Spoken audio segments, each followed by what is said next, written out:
Whether you're brand new to Dynasty or you live in these Dynasty streets, we're going to make sure we set you up with all of the strategies and information that you need. And who better to do it with than the host of the Football Guys Dynasty Football Show? Next.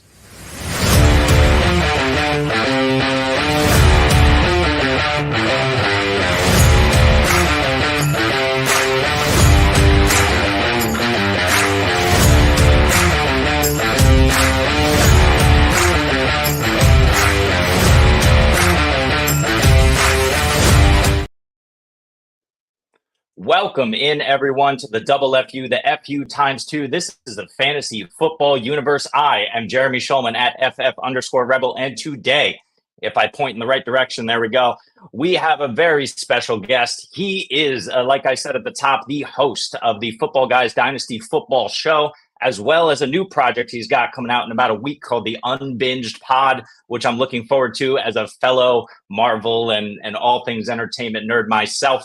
But today we are going to talk about Dynasty football, some strategies for you, especially on the what feels like Christmas morning here with Scott Fishbowl kicking off for most of us. But anyway, Jagger May, thank you very much for joining us, and the warmest of double FUs to you. Welcome in there. Double FU is fantastic. That is great. I wish we could do something like that for Football Guys, but I already pushed Joe's patience too much. I'm excited to be here. Awesome. Thanks a lot, man. So I know I did kind of a mediocre job there of kind of plugging the things you got going on. I know you got that new project happening and the Dynasty show. Is there anything you want to say about that stuff and, do a better job than I did there for you? Actually, you did an excellent job, dude. I'm literally taking notes to do a better job when I bring in guests. I'm like, hey, dude, this is a guy, No, but like, I love that. Basically, I'm doing the Dynasty show with Jeff. We got that rolling now, and then I'm doing another, as they say, like a passion project, which is talking about the other things I spend too much time on. If you do fantasy football, that's probably just a drop in the nerd bucket for 90% of people. Fair enough. No, it's not the eye infection that I seem to be having. It's, the fact that we're going to get a little nerdy today that I wore the glasses on the show. But, let's jump into it here. And actually, really quickly, before we start talking Dynasty, we have to address the giant fish in the room. Scott Fishbowl just kicked off. I think, if I saw correctly on social media, that you had a live draft go on. Is that accurate? Yeah, we are into round 10 right now. We had our live draft. We were gonna do like just the first 10 rounds, but the menu we were at got a DJ all of a sudden, and it like quickly changed the vibes. It like it was still nice, but like the draft turned into like just a party, and like everyone quit drafting after the DJ came, But like it's rolling now. I like my team much better than I did last year. Last year I did pretty terrible, but I've learned from my ways. So we'll see how that goes. Awesome. Yeah, we just kicked off. I just had my first draft pick. Got Lamar Jackson at the 107, which felt like a nice value. And we'll see how it goes. But for anyone who's watching here who doesn't know, the Scott Fishbowl, led of course by Scott Fish, pretty apparent in the name there, is a pretty popular at this point contest. Many from the fantasy community, many fantasy enthusiasts join every year. And so that just kicked off today. And really that seems to mark the beginning of redraft season as kind of all of us Dynasty nerds kind of jump into redraft for maybe the first time all season and try and kind of mess around and see what the new values are. So, we'll see how that goes. But let's get into Dynasty. And the first thing, Jagger, I'm going to ask you is with your expertise in Dynasty, how could you explain to someone who's interested but has never started a Dynasty league, what are the benefits of joining up and beginning as a Dynasty manager over kind of your standard redraft league? More and more Dynasty, I would say more and more. I think now we're probably at where an appropriate we're at appropriate level as far as like we do value, because like Dynasty's getting a little bit like cryptocurrency where stuff shifts a little more, but the major difference is long-term value versus short-term value, and we have to account for that in a dynasty. And then the other big thing is that because of this, it's year-round, so you constantly need to be vigilant. Like I know some people don't like to do stuff in the middle of the season or in the middle of the off season, and that's fine. Like take things at your own pace, but ultimately it makes it much easier if you stay vigilant and you can capitalize on storylines. So Yeah. Totally agree with that. I mean, I have a home league or two that are dynasty leagues, and those guys treat it like a redraft league. They take off from the moment the season ends. You're sending trade offers, no one's responding. So I understand that. But yeah, the fun of it is in the off season, reacting to news, adding, dropping players, making trades. And if you're as into it as some of us here are, then you just enjoy finding those little market values. Let me ask you a question though about market value, because I've been trying to have this conversation with a few people. Um, when you think about like a keep trade cut or a trade calculator, those seem to be kind of like a standard go-to for a lot of fantasy players to try to kind of assess value. The way I view that is it's the market as it stands right now. How do you try to kind of operate within the market and those fluctuating values of players? Are you someone who goes out and is always looking for value in the players who are buy lows? Are you someone who's just going after your guy? How do you typically play the market? I have some buy lows, and then like it depends again from team to team. I have several teams, and like Sunday night is a big thing. Like before I watch House of the Dragon or something, I'm going through every Mhm. league, just looking it over, looking at my team, understanding the market, and I'm seeing if there's trades or moves to make. Sometimes I have teams that are just pretty solid, and I'm just checking in on them. There's nothing really I can do unless I'm trading a trade. But and I do use keep trade cut and other things. And I know a lot of people Mhm. think that's controversial. And here's why I tell people about ADP, keep trade cut, whatever metric that we use to determine value, is that it's just that. It is a metric, it is a tool. And Yeah. you use that to determine where other people or the general consensus might draft someone or what they might trade for someone, but that's not where you're determining that. So like when I put something together or trade together, I will reference keep trade cut to make sure that I'm like not crazy, because sometimes you will put something together and you Same. think that's fine, but you're in the minority. But like I had a trade that was like keep trade cut said it was like 1,000 points off. It's like gets you the red line, like that's not good. I'm like, no, it's Yeah. appropriate. Like it's not, it's not that Yeah. big of a deal. But like, and another thing too is like it shows you just it measures how you feel against the consensus, so you actually can Mhm. make these picks or make these trades or whatever. So it's like, yeah, I literally told someone like, I'm sorry that you didn't think that this trade was fair. I saw a player lose a lot of value in other places, and I'm just trying to make a trade happen. Like don't get offended. You basically are doing yourself a Yeah. disservice to not use these tools. Yeah, I totally agree with you. I use it all the time too, and like you said, it's one piece of the puzzle. Hmm. Because we have our own values and feelings about players, as do most all fantasy managers. You can use that as a way to see what the average fantasy player thinks, where the market stands from day to day, and it has 15 million data points within it. So some of that has got to be pretty accurate. But yeah, Hmm. I totally agree with you. It's you do have to find a way to play the market, and whatever tool you use, just make sure you use it against your own values as well, which Hmm. is pretty much the entire dynasty game, isn't Yes, exactly. it? Yeah. So right now, we're talking about Scott Fish. We're talking about Dynasty. When you are drafting your Dynasty team, it's your first team, brand new startup.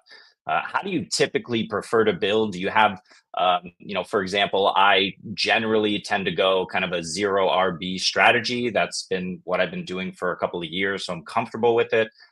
Is that something that you also like, or do you have a particular strategy, or do you just play the board? Um, I I tell everyone that Dynasty's jazz and you play the board, but typically, like I Mhm. do have like let's say a playbook or what have you. Like you said, I devalue the running back, and a lot of that is Mhm. just investing early the into the players and the positions that we know are going to hold year over year. Which it really Yeah. there's one outlier. It's running backs that don't really hold. Yeah. Other positions have different age values, like quarterbacks and tight ends last a little longer than, let's say, like your average wide receiver or something like that. But that's like a whole other different story. But like typically, if I'm going to build something, like my first pick, unless I'm at the turn, is going to be a quarterback or something like that. Then I might take Mhm. a wide receiver. Like a lot of people that take like Justin Jefferson or Jamar Chase in the middle of a round. I'm not comfortable enough to do that when you think about the high upside quarterbacks. Like I would rather take Kyler Murray too early than take Jamar Chase and then hope to get like a quarterback on the back end because I'm not going to get rushing upside. And then like a tight end, tight end's deeper than ever, but I still want to be as young and have one of the best tight ends as possible because you do get the positional upside. One thing that I have changed this year where I did a lot more startups than I did last season. Last season I think I only did like one. Mhm. I've done like 5 or 6 this year. Is that I will Mhm. take running backs earlier if it works out that way. If I can work the draft board and acquire value, or if I'm able to trade down, I'll pull the trigger on Jahmyr Gibbs. I'll pull the trigger on. I'll never get Bijan, so let's throw that out there. But like Brees Hall, something like that. Yeah. Like I'll pull the trigger there on some of these running backs. And Jonathan Brooks is someone who I've taken earlier Mhm. than a lot of people, and that's because again you're getting positional value really really young. Like we've got a new revolution of running backs coming in now where I'm willing to invest in someone who's still on a rookie contract, like so. Yeah, totally agree with you. And those young guys who have the upside and the chance to hit, absolutely okay investing in them at running Mhm. back. But otherwise, for me, it's kind of pound wide receiver. I don't know if you've seen this in your startups that you've done. I've done about the same, about 5 startups this off season. Zero RB has become, oh, it worked 2 years ago and it worked last year. Zero RB is working, and now half the draft is zero RBing it in dynasty startups. It feels like that value that used to be there um, is regressing simply because you have it's pushing the running backs down, and there's value other places to be had outside of wide receiver. So I'm finding that I'm taking 2 QBs within my first 2 to 3 picks because QBs are being pushed down the board. And I'm finding that, like you said, the elite tight ends and are I'm taking them in the first few rounds. Are you seeing any of that with zero RB kind of taking over, or is that not really reaching you in your startups? This is a this startup season right now strategy. Mhm. Like this is Yeah. probably going to be obsolete, real soon because the season's happening. But Yeah. I'm taking 2 stud wide receivers early, and then I'm comfortable. Like essentially, uh, if had my ideal start, I'm going QB, wide receiver, tight Yeah. end, and then I'm going wide receiver, running back. Like the next 2 rounds, and that's because it's like you Yep. said, Love like it. I can get 2 stud wide receivers, and then because we had such an influx of wide receiver talent, I'm willing to be comfortable and say I have a and we're going to get to that quote unquote competitive roster after the startup Hmm. with like Brian Thomas Jr. as my wide receiver 3, like a lot of these younger guys as my wide receiver 3, Yep. in order to take advantage of the positional running back, the positional value of running backs that are falling right now. And this is and this is what makes fantasy in general unique from year to year is market values change and your strategies should change along with it. It's like some things stay the same year over year as far as like running backs will decline at a certain age, like all that stuff matters, but where you grab that Mhm. value and the team that you have afterwards ultimately changes because of the fluctuating market value. Yeah, absolutely. And one other thing that I kind of try to shoot for, it doesn't always work, but I'm wondering how you feel about this. Is I'm always looking to compete in year 2 with my startup builds. Mm-hmm. So because of that, I'll stretch 0 RB to kind of the max. I won't take an RB until round 9 or 10. And I'll just try to load up on wide receivers, get my 2 quarterbacks, get a stud tight end. So I'm set everywhere else. And because, like you said earlier, the RB market fluctuation, those values change so rapidly and so quickly, Mm-hmm. and the decline comes for these guys so fast that that position really is a volatile one that, by the time you get to year 2, the 2 guys that you can draft early might not be, value wise where they were ranked just a year ago. So do you like to play for year 2? Do you like to kind of push some of that down the road? Or do you think, maybe competing in year 1 is probably where the value is for you in your startups? I think that the mentality you should have is win soon. Like the win Mhm. now is a good way to make negative EV moves, and that's with Sure. your trading, or if you're drafting, like you're basically building a McMansion when you could build a castle when you're just trying to do a win now type thing. So I do win soon, meaning that, like, again, I'm playing jazz, like I'll take a Keenan Allen late, like around 8 or 9, Mhm. where his value is, if I've built a roster where I think I'm competitive soon. Let's say, like, if things just don't work out for me, my strategy doesn't work, then that kind of switches things up of what I'm going to do later Yep. in the draft. But I want to win year 2. I want to be competitive year 1. Meaning, like I don't believe in this. When I first started, a lot of people were like, "You need to have a top 4 roster, or you're just like not doing it," and that is just incredibly Sure. wrong. How many of us have built a stud roster and then we're getting knocked out of the playoffs in the first round because this other roster Yeah. that isn't as pretty had Mike Evans? Like, that's like, you're what you want to do is a Mhm. roster that is perennially competitive and gets to the playoffs, because it takes skill to get to the playoffs. It's mainly luck to win from there. They're going forward. Yeah. So that's why I don't want to say, like, push it down the road, just get all first round draft picks. Yeah, like if you're doing a startup where you're drafting your picks or whatever, or you're just throwing the rookies in there, get a Mhm. good mix and really understand your value. And don't just commit to win now or commit to punting in 3 years. Try to win as soon as you can without giving up a lot of youthful value. Love it. Absolutely. Totally agree with you. Um, in terms of the startup draft is over. Now you're in season. Maybe it's the first season, maybe it's the second or third.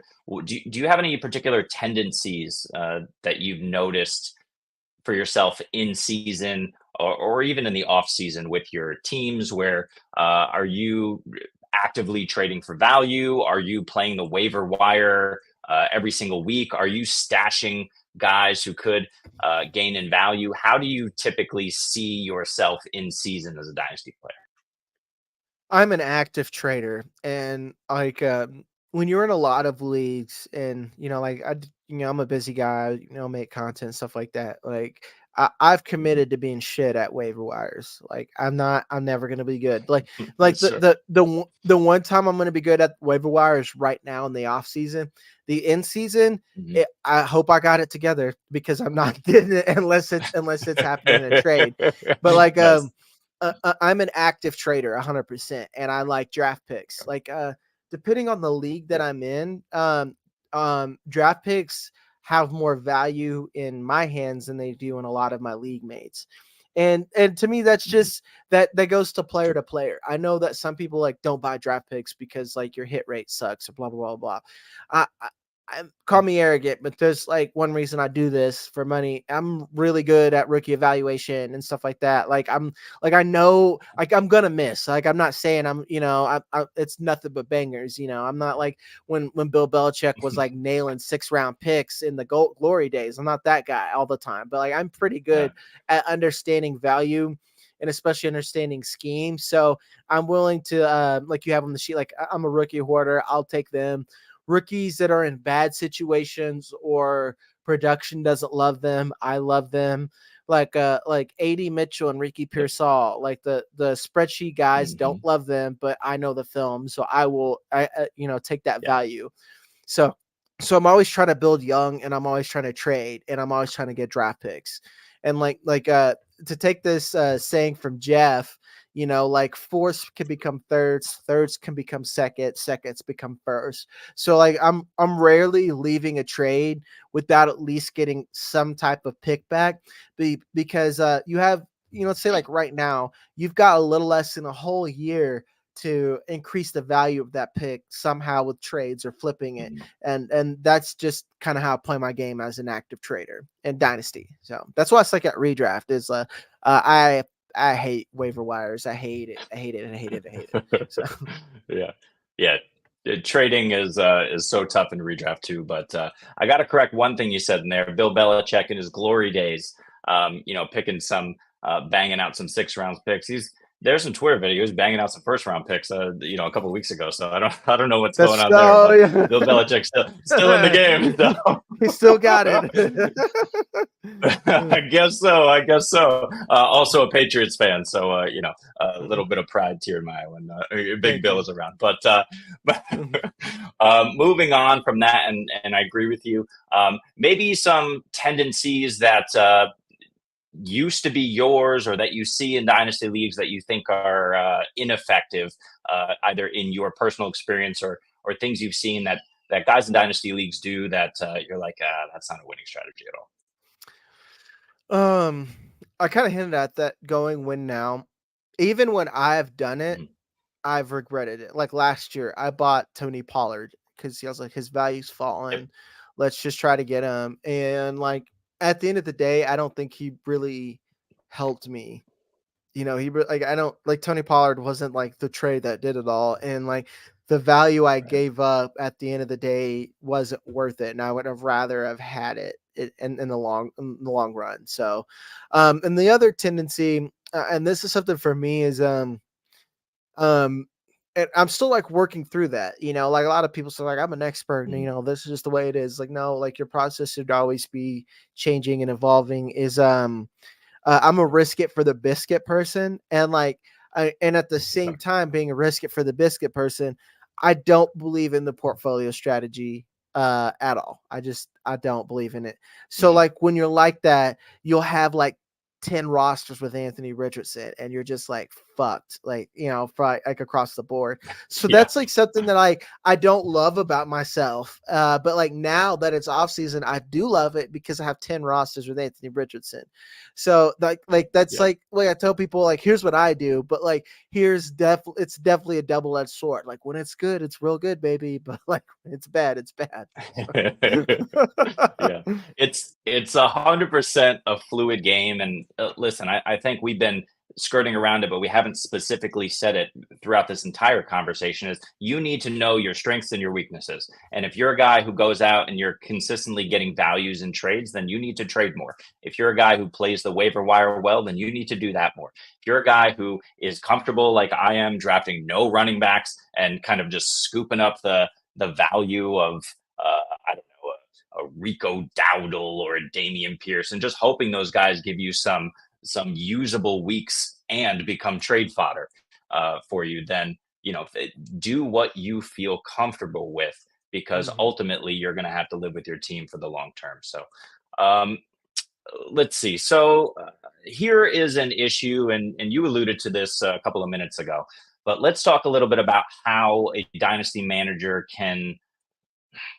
really evaluate their roster appropriately. What do you look for on your teams to try to determine if you're a contender or a pretender? And, when do you try to do that by in the calendar? I'm trying to do that after the rookie draft. Like after your rookie supplemental draft, you have your roster and then you're like, okay, I have 4 months to make this something or to figure out something, and like I said, I try to do a win soon. So a lot of my early teams that I have, half my teams were orphans. So I'm only just now kind of getting them to the way I want because they were like so poorly managed. But like in most cases, I am ready to compete after the rookie draft. Like I've acquired picks. I've either started moving picks for vets, acquiring vets in the draft, stuff like that. So basically after the draft, I'm thinking like, what holes do I need to fill? And then what do I think makes a competitive roster? Do I have a high upside QB, meaning that I have someone Mhm. that has a QB1 overall upside every week? And I truly do believe that's like your Kyler Murray's, your Lamar Jacksons, like your guys that rush, or like you have to be Patrick Mahomes to be a pocket passer to consistently Yeah. be like above QB5. So I know that's crazy, but I consider like a lot of them high end QB2s. CJ Stroud is a weird value right now, but like he's Mhm. technically QB1, but I'd almost rather flip him and acquire a rushing QB and settle for like a Brock Purdy or something as my QB2. So I have like a lot of like, and that, I guess that's a good segue to talk about QB2. It is impossible to give people the advice that you can't win unless you got two top 10 QBs. That's not Yeah. feasible. That's like, there's 12 other people with their own agenda that probably listen to similar advice. So like the True. QB2, it matters having a high end one. If you can get it, then fine. Always try to upgrade that. But I'm competitive if Mhm. I just have a starting quarterback at my QB2. And then I have at least, and depending on my QB2, then it matters if what my QB3 is. Let's say I have Drake May. And I know this because it's fresh on my mind on a team I have. I have a team that has Drake May and Baker Mayfield and Bryce Young. I need to turn one of those guys into something else. And then I'm okay Yeah. having the other two guys as QB2s. Like that's what I'm trying to do to make that a competitive roster. And then, like I said at the startup, I want two set and forget wide receivers.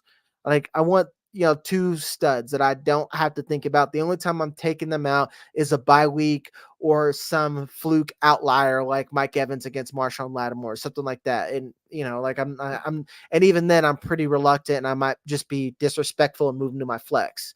Um, and then I want a tight end. So if I have two QBs, two wide receivers, and a tight end, I'm fine. Notice I did not say running back. I do not. If Yep. you build your team with that, running back will work itself out. Then I like for that roster, I'll make a mental note to check the waiver wire for whatever hot running back happens. Who's the next Kyron? Who's the next? Who gives a shit? Like Mhm. guy that is going to have too much value in year Yeah. two. Something like that, Yeah. or Yeah. you can trade a second and get it. Like that is what makes a competitive roster. People are like, Mhm. I have to have a CMC as a running back to be competitive. No, you don't. You'll be all right. Yeah. Totally agree with that. How important then is depth on your dynasty roster? You can only get so deep. Depth's important. Like I have a couple of teams where they just let me run shit for like 2 years, so I just got like a lot of depth. I like to build depth with wide receivers because again, I just think they have more consistent, predictable value. And I'm talking Mhm. specifically about like what I want in my flex. Running backs, I just need four. I need four. I need like preferably I'll have like one or two that are like pretty good if I've like if like the football gods shine on me. And then I have two usually change of pace backs, like that I'm just hoping catch like Marshawn Lloyd. I've got a lot on him for this season. Yep. Like please just get like 30 yards rushing and four catches and I'll be all right. That's like that's basically where I'm at with that. So that's where depth matters. QB depth, I think, matters more than other stuff because it is the most Mhm. difficult to acquire. So having a QB3, I do Sure. think is important, but not necessary to be competitive. Yeah, I would agree with that as well. And I can only get so deep is something I've been telling women for years. So it is what it is over here. We do the best with what we got. Um, final question here is upside versus consistency.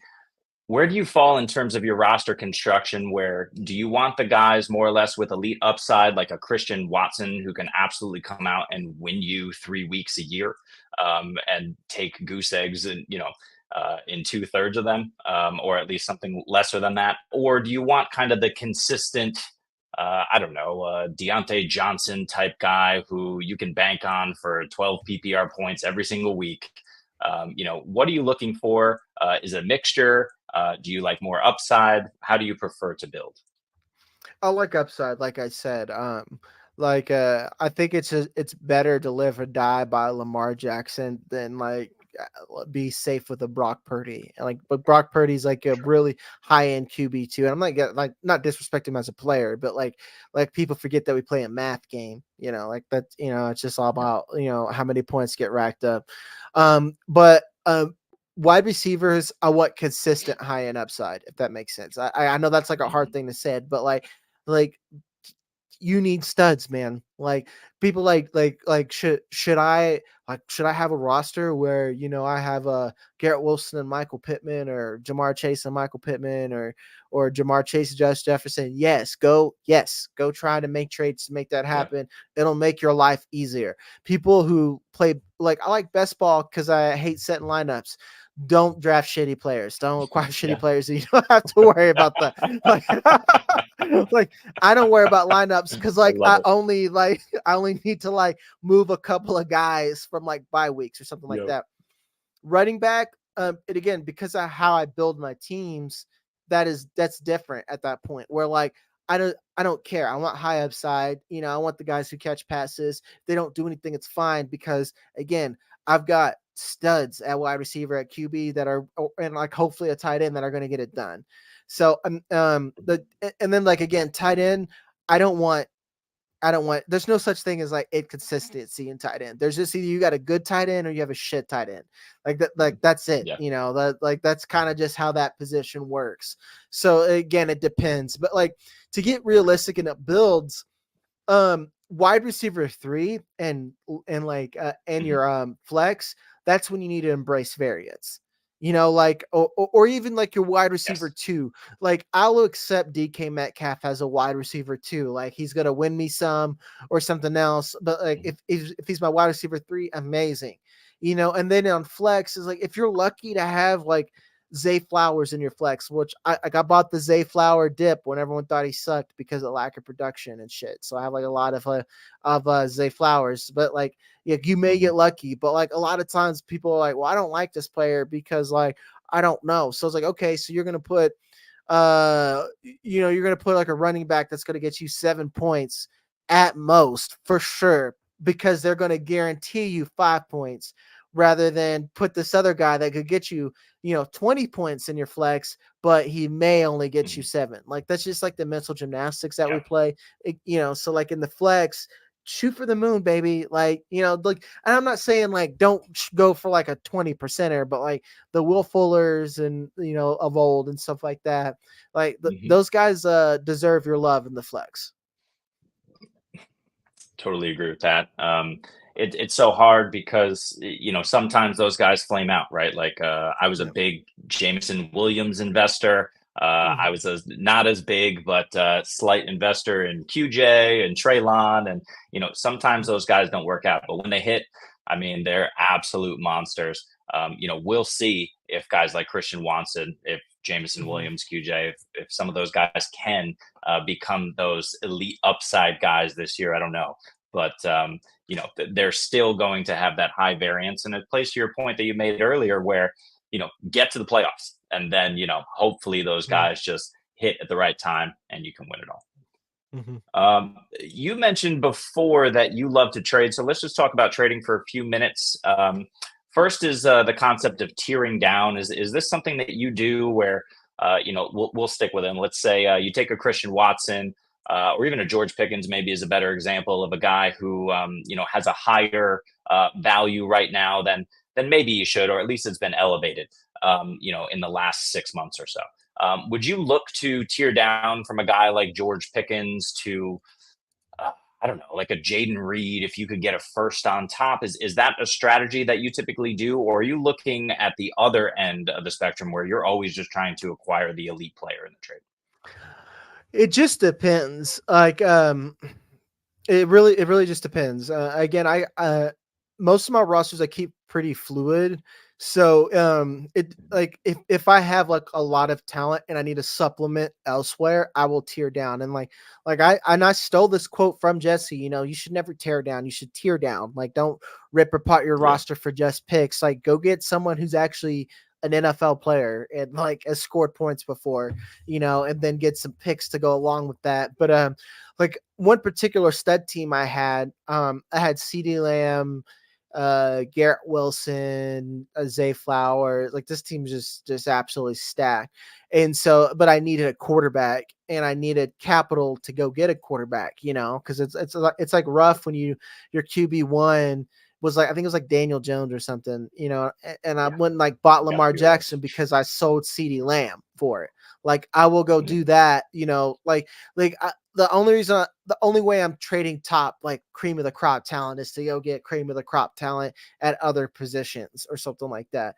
I'll do that. But like let's say if I'm really tearing down, it's mainly because I've taken over an orphan, and that's like what you have to do. You look at a team, what's good, what's going to be long term, and then you're going to go acquire picks. But in most cases, I'm never trying to be vigilant. So let's say like a guy who I talk about a lot, Michael Pittman. I like him because he's a consistent like 14-point guy because of his role, and that's really good wide receiver 2, wide receiver 3 value.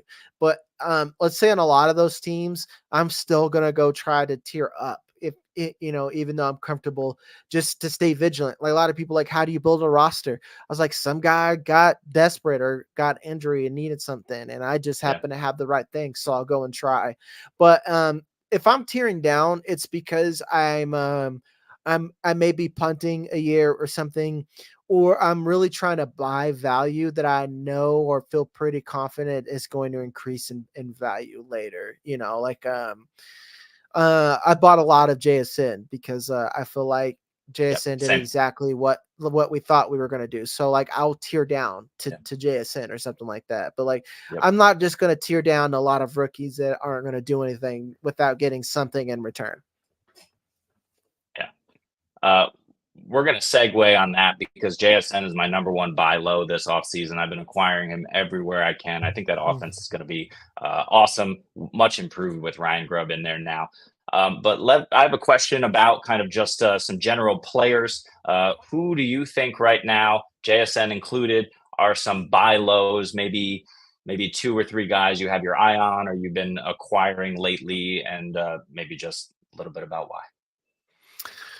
George Kittle and Pat Freiermuth are 2. Like, and I got to give Alfredo and Dave Kluge credit. Like, George Kittle is pretty undervalued right now, and it's one of those things. If you look at his numbers objectively, a lot of your preconceived notions and biases just like aren't true. Like when you tell people like, did you know George Kittle only missed 2 games last year? People are like, no way.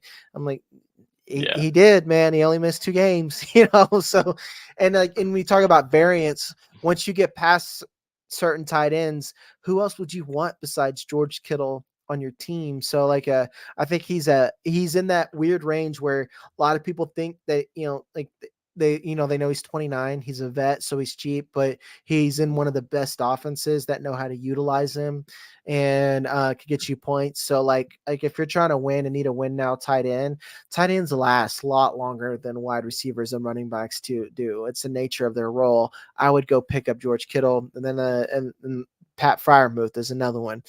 A lot of people hate Arthur Smith, the head coach. They think they hate Arthur Smith, the offensive coordinator, and those things aren't true. Like, and also Arthur Smith wasn't as bad as people said he is. Desmond Ridder was as bad as Desmond Ridder was like Arthur Smith's ultimate sin with the Falcons is he thought that his system would save Desmond Ridder, and thus Desmond Ridder would save his team. That was his cardinal sin out of all the things. And with all that being said, with all those notions on there, that's why you should go Pat Freiermuth. Kyle Pitts was hurt and Desmond Ridder fucking sucked. So let's just get that out of the way. Any other team, system, tight ends eat. You remember Jonnu Smith? He went to the Pats and died because he was a Patriot. I'm a Pats fan, so I was there. Like we just sucked as a team, but like we can't use tight ends. Yeah, like we just did a really bad job. Like we thought, like, hey, you're Gronk, you'll figure it out, but he's not Gronk. Anyway, Arthur Smith's not like that, and Pat Freiermuth's someone who blocks, who's also different than Kyle Pitts. He just fits that Jonnu Smith, Chigakonkwo type role where he can play both H back and a receiver, and he should eat a lot of passes. Like, he had a very good rookie season. It's just that on the flip side, you remember that guy Kenny Pickett that did that cool slide in that one game? Then he owes Jordan Addison every penny he's ever earned. That's just like that. At the end of the day, that's kind of like we have two situations where two bad quarterbacks who are no longer there to hurt us are allowing us to make decisions about quality players. So that's like, and the secret's kind of getting out because Pat Freiermuth, like, I'm starting to get sniped. And it's really annoying that I have a big platform now because like people will like use my own advice to get me. And I'm like, hey, you guys aren't supposed to know about Pat Freiermuth, even though I haven't shut up about him for 2 weeks. Awesome. I love it. We just have some comments here from what we were talking about a few minutes ago. Traded Wilson, I'm assuming that's Zach, could be Russ, I guess, for Lamar due to being stacked or Garrett. Due to being stacked at wide receiver, but needed a QB. So Garrett Wilson for Lamar. How do you feeling about that? Yeah, dude, that's what I'm saying. Like, I love Garrett Wilson, but if you need a QB, man, like Lamar's pretty safe. I feel like he's going to be around. So absolutely, yeah. So thanks, Stephen. We totally agree. That's the move that you got to make, especially in super flex leagues. You need that quarterback. Real quick, you mentioned Arthur Smith. Does that mean you're in on Najee and Jalen Warren? Oh yeah, at Price. We actually just had a show on that. I was just like, we were doing ambiguous backfields. I'm like, I'd take either of them. Like, I don't care. I just bought a share of Najee last night for a second and don't care. I don't like whatsoever. Like ridiculous. I'll do. Yeah, so it's so cheap. Like again, we get these weird. I don't even understand how we get these mental blocks in Dynasty. Where we're like, Najee, like we hyped him up and we made mistakes about valuing him, and now he sucks, even though now he's appropriately valued. It's just like we're really bad about like we punish players because we fucked up, like exactly. Like we knew that offensive line sucked, and Big Ben was like dead. And like Kenny Pickett probably wasn't that good. So we're like, well, Najee's a starter, so let's make him a back in round one. Like, no, like we should never have done that. But anyway. Totally agree. Both of those guys at cost are great. My biggest value right now, outside of the ones we mentioned, Deontay Johnson. I just think he's going to eat. He's the automatic wide receiver one. How are you feeling about Deontay? He's really good, and I think I'm about to. You talk about Scott Fishbowl. If we can just briefly hit on that, the wide receivers I really like now. Like I like that I went tight end early. Speaking of who I got George Kittle and another tight end. Oh, Sam Laporta and George Kittle. But like, so I lost a lot of the premium wide receivers. When you have these first down bonuses, I love them little slot guys, man. So like Deontay Johnson, it's going to be another. I think it's going to be another sub 5 TD year for Deontay Johnson, but probably, but them catches in PPR, and if you're in Scott Fish, those first down bonuses, that's probably going to matter a little bit more in the long run, or as much as some of those TDs are. So I love Deontay, and like, did you see his beautiful reception perception graphic that still says he's a stud? Yes, Kenny Pickett's just fucking terrible. Super green all over the board. But no, I totally agree with you. Whatever happened in Pittsburgh last year is just, it's got to be a wash for all of these guys, and you just got to approach it with new eyes. So for sure. And to your point on Deontay, I don't know if you know this, but I know this because I've looked it up and talked to multiple people about this. Deontay Johnson's sleeper projection for this season is wide receiver 49, 65 receptions, 690 yards or so, and 4 touchdowns, which, like you said, might be true. But I think that's wildly off for Deontay Johnson. For me, he's a back-end wide receiver 2. I feel like that's Adam Thielen, 137 targets in this offense last season. And now he's 34 years old. Like, this is Deontay's role. And that offense should be better with Canales. So, I'm all in on Deontay as well. To read it on your point, let's add all the context. Adam Thielen was relevant with a terrible offense. No Dave Canales, 34 years old. Like Deontay's younger, has Dave Canales. Like, there's just come on, sleeper. We gotta do better. We gotta do better. We gotta do better for sure. Well, Jagger, I really appreciate you joining me on this. Hopefully, people get a bunch out of this. Please tell everyone where they can find you for the one person who will watch this who does not know where they can find you. Please lay it out for As recently discussed before we got on here, I changed my Twitter handle recently. You can just find everything on Twitter at Jack Says. I'm at Football Guys. I host a show twice a week with Jeff Bell where we talk Dynasty.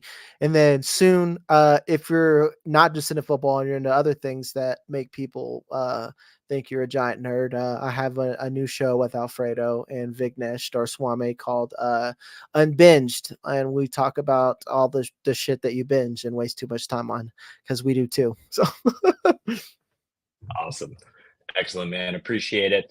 Thank you so much again, Jagger, for coming on. This is Jagger May. This is Jeremy Schulman at FF_Rebel on Twitter. We are the Fantasy Football Universe. You can find us at our website, fantasyfootballuniverse.com. We're on Twitter. We're on Instagram. We're on TikTok. We're everywhere you want to be. YouTube. Please go over there, like, subscribe, do all that stuff. If you like this, we post daily content and have excellent, knowledgeable guests like Jagger today. So for Jagger, I am Jeremy, and we will see you next time.